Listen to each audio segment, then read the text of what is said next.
Бізде минус 9 азайтылған жақшаның ішіндегі түгел өрнек 9х азайтылған 6.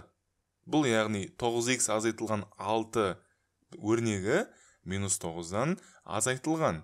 Тең болады 3 көбейтілген жақшаның ішіндегі 4х қосылған 6 өрнегі. Бәрекелді. Ал енді бұл теңдеуді әдеттегідей сызықтық теңдеу түріне келтіру үшін біз берілген жақшаларды ашып жазып көрелік. Теңдіктің сол жағын байқап отырсаңыздар, бұл жерде жақшаның алдында біз көрмейтін, бірақ бұл жерде әрдайым тұратын бір бар. Яғни біздегі минус 1 жақшаның ішіне көбейтілген. Бәрекелді. Егер жақшаны ашып жазатын болсақ, бізде не қалады? Минус 9 бізде ендігі кезекте минус 1-ді көбейтудің үлестірімділік қасиетін пайдалана отырып, 9х-ке және де минус 6-ға жеке-жеке көбейтеміз. Минус 1-ді 9х-ке көбейтсек, бізде шығады минус 9х.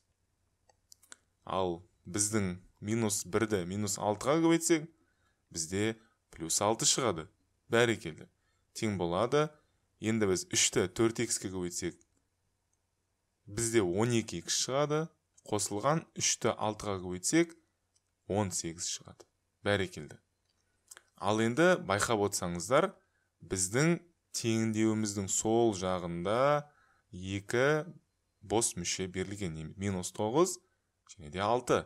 Байқап отырсаңыздар, бізде минус 9 және де бізде 6 берілген.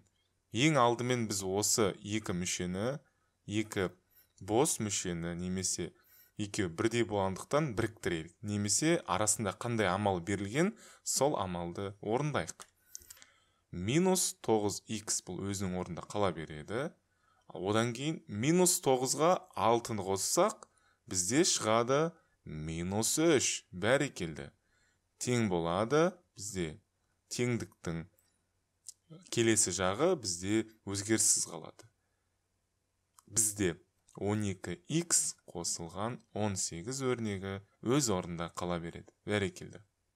Ал енді теңдіктің біз оң жағын қарастырсақ, біздегі айнымалы шамамен берілген біздегі 12х бұл негізі теңдіктің сол жағында болу керек.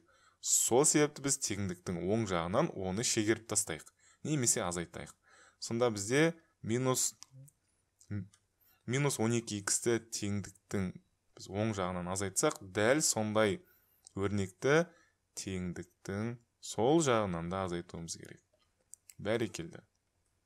Ал енді байқап отырсаңыздар, бізде теңдіктің сол жағында минус 9х азайту 12х.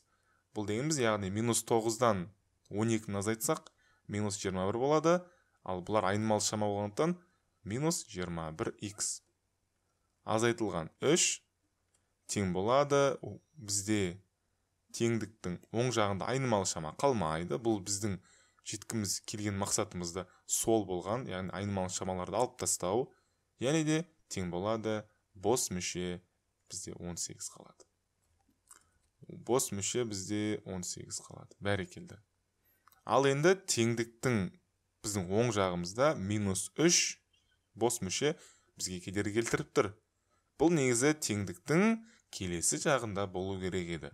Сол себепті біз минус 3-ті алып тастау үшін, оның ең дұрыс жолы оған 3-ті қосу. Яғни минус 3-ті алып тастау үшін, немесе бұны 0-ге айналдыру үшін, оған керісінше 3-ті қосуымыз керек.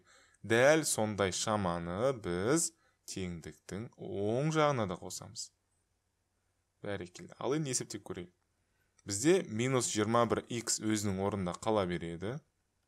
Ал минус 3 пен плюс 3 бұл біз күткендей жойылады. Тең болады. Бізде теңдіктің оң жағында 18 қосылған 3 бұл бізде 21 болады. Бәрекелді. Ал енді теңдігіміздің соңғы қадамы бұл жалпы минус 21х-ті немесе бір санды х-ке көбейткенде бізде оны қандай санға бөлген кезде х-тің өзі қалатынын анықтауымыз керек. Бұл яғни сол санның өзінен бөлген кезде. Ал сол сан деп отырғанымыз бізде бұл минус 21, яғни минус 21х-ті минус 21-ге бөлсек x-тің өзі қалады.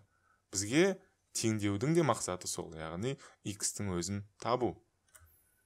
Минус 21-ді дұрыстап жазайық. Минус 21 теңдіктің оң жағында минус 21-ге бөлеміз. Бәрекелді. Минус 21x-ті минус 21-ге бөлсек, бізде күткеніміздей x-тің өзі қалады. Тең болады. 21-ді минус 21-ге бөлсек, бізде жауап шығады минус 1. Бұл дегеніміз, яғни бір санды оның қарама-қарсы санына бөлетін болсақ, онда бізде минус 1 шығады. Бәрекелді. Ал енді біз осы шыққан жауабымыздың дұрыс-бұрысын тексеріп көрелік.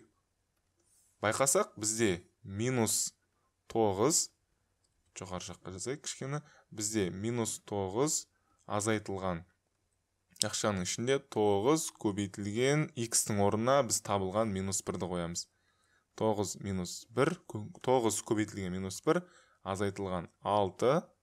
Бұл бізде неге тең екенін анықтап көрелік.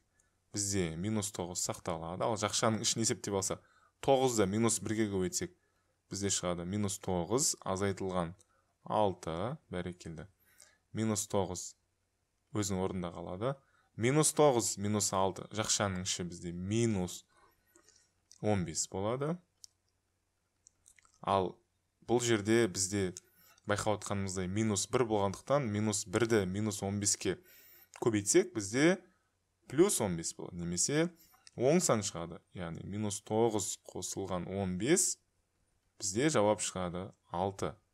Яғни байқап отсаңыздар, біздің соңғы жауабымыз 6 шықты. Бұл теңдіктің сол жағын қарастырған кез. Ал енді біз теңдіктің оң жағын қарастырып көрейік.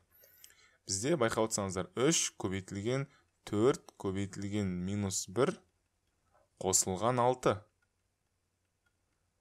3 өзінің орнында қала береді. Жақшаның ішіне есептеп алсақ, минус 4 қосылған 6. Ал минус 4 қосылған 6 бізде бұл дейтін 3 көбейтілген минус 4 қосу 6, немесе 6 азайт 4, бұл 2-ге тең. Немесе бізде де жауап 6 шықты. 6. Бізде теңдіктің екі жағы тең, яғни 6 тең 6, біздің жауабымыз дұрыс.